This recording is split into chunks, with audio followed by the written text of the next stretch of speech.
Hai semua, kenalin aku Villa Amalia. Pada video kali ini aku akan memaparkan materi terkait Dior's Critical Success Factor.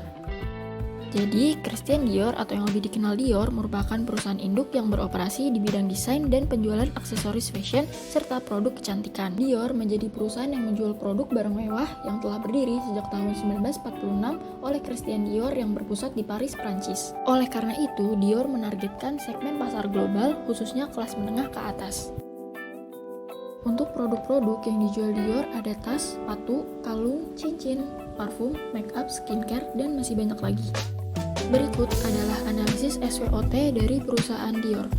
Analisis ini berfungsi sebagai metode perencanaan strategi yang bertujuan untuk mengevaluasi kekuatan, kelemahan, peluang, dan ancaman Dior dalam suatu proyek atau bisnis. Sebelum kita bahas lebih lanjut terkait critical success factor dari Dior, kita harus tahu dulu kategori apa aja sih yang ada dalam critical success factor. Yang pertama adalah faktor lingkungan yang mengacu pada hal-hal yang terjadi di luar organisasi itu sendiri. Faktor yang kedua adalah industry related factor, di mana ini merupakan tugas organisasi agar perusahaan tersebut tetap kompetitif dalam industrinya. Ketiga yaitu peer related factor, di mana faktor ini berkaitan dengan posisi relatif bisnis terhadap pesaing atau rekan-rekan di industri. Keempat adalah temporal factor, di mana faktor penentu keberhasilan ini berkaitan dengan tujuan strategis jangka panjang perusahaan.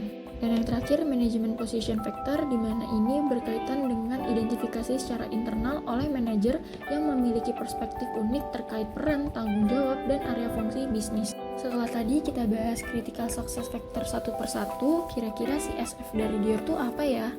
Nah, bener banget kalau jawaban kamu adalah management position factor. Tapi kenapa ya? Nah, tenang aja guys, jadi di sini kita akan kasih penjelasan lebih lanjutnya. Setelah kematian Christian Dior pada tahun 1957, brand Dior ini mengalami pergantian pemimpin beberapa kali, hingga akhirnya tahun 1984, seorang pengusaha muda asal Prancis yaitu Bernard Arnault membeli Bulshard Group untuk mengambil kendali Christian Dior. Setelah membeli Dior, Arnault sendiri memiliki visi untuk memperkuat, memfokuskan kembali, dan memposisikan ulang brand Dior yang kala itu sedang terpuruk. Salah satu strategi Arnault dengan mengajak fashion designer bintang yang menarik untuk dapat membantunya dalam mentransformasi Dior. Kemudian pada tahun 1996, Arnault menunjuk desainer bintang asal Inggris yaitu John Galliano sebagai direktur artistik Dior. Keputusan tersebut karena Galliano mampu mengubah citra Dior dan berhasil menjadikan Dior sebagai global brand yang glamour dan modern. Berkat keberhasilan tersebut, Galliano dipercaya menjadi Head of the Brand's Image and Communications Dior. Selain itu, manajemen Christian Dior pun berfokus pada beberapa nilai inti yaitu creativity, modernity, and elegance.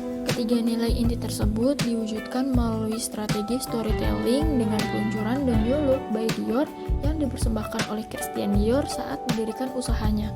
Dengan strategi tersebut, perusahaan dapat membangun citra brand yang kuat dan dapat menyebarkan identitas brand Dior berdasarkan sejarah warisan yang dituang ke dalam desain produk Dior melalui desainer ternama mereka.